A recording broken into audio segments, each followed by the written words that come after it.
Hi, this is Graham from Holy Fuck, and we're here at Coachella, and you're watching NME.com.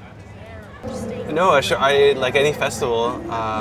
It's just madness because there's no time to really set up, and there's a bunch of people out front that are waiting, and which is great, but kind of puts pressure on you when you're setting up and things like that. And yeah, usually this set we did earlier today was, kind of chaotic. We'd just flown over from the UK, so we had this is basically our first time setting up our gear. So we had some bugs to iron out, and that delayed our start time a little bit, and it sort of made things a little extra nervous on stage. But other than that, it was a lot of fun. Yeah, it was really good.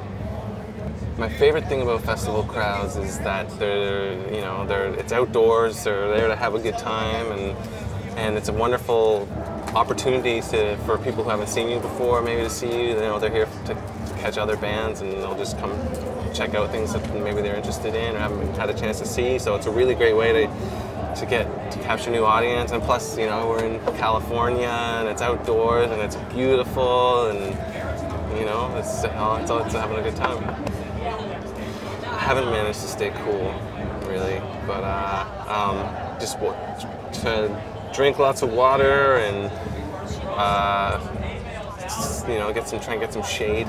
Wear loose clothing, layers if you have to. I don't know. We caught a bit of MIA, which was crazy. I couldn't really get very very close to the stage because it was just very packed. We saw a bit of Animal Collective, which was great. And then last night, of course, everyone, you got to see Prince. So we saw from very, very far away his set a bit in Portishead, and Kraftwerk. Tons of stuff was good. And now I'm looking forward to seeing. I want to see Swervedriver. They're on right now, and Spiritualized. And then I think I'll definitely stick around for Roger Waters as well. I saw a big inflated pig being set up behind the stage, so it's gonna be awesome. In a way, it does kick off our festival summer. This summer is going to be crazy. A lot of festivals. I feel very fortunate that we're playing. Mostly, this is our, I think, our only big festival in America, and then we do a lot in Europe. Glastonbury, we're going to be playing again. Roskilde, and I don't think you can really classify the UK and American festivals, because I think it's just ranges. I don't notice a difference between cultures really, but I notice more of a difference between certain festivals are run differently, and some are run very very well, and some aren't run so well. But I don't know. I don't really notice too much of a difference. I don't know. Oh, just as far as the festivals have to be organized, and they have to have, ones that are run properly are just go really smooth. So, like, when you come to a festival like Coachella, they have like everything worked out, planned. They've been doing it for many years now, so they have all the kinks ironed out. Same with Glastonbury. We played at Glastonbury, and the festival was like, from how big it is, it was very well run. Yeah. I would have to say that it was, off the top of my head, our worst festival experience was also our best festival experience. And Brian here, who just arrived, will explain. Sorry, what's that? Will explain to us our worst festival experience. And I was going to say it was at the same festival. We last at Glastonbury, maybe. Yeah. The first night of Glastonbury, the first night, followed by the second night of Glastonbury. Yeah, which was probably the best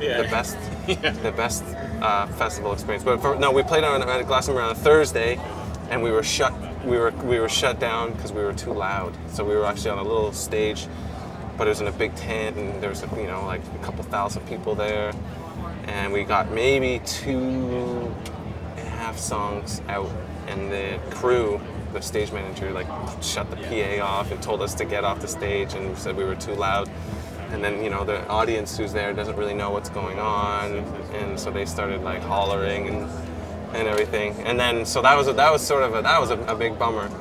But we were playing the next day on the John Peel stage, and we had a great set, and it was like redemption. It was so good. It was really good. Yeah, always. Yeah, we just did 2 days of recording in London actually because we were finishing a tour there. So we had a couple days left before we flew. So just last week. I'm sorry. All right, okay. Okay, cool. I thought you were coming on. I know. I was like, tell me more, Brian. Yes. So then, so we get. We have a lot more work to do on that, but we started already, and I think right now we're also sort of talking about what we want to do differently and how we want to hopefully progress with the next album. So. And on stage tonight we played a handful of new things. Well, it's just current lineup. We don't have any producers or anybody on board.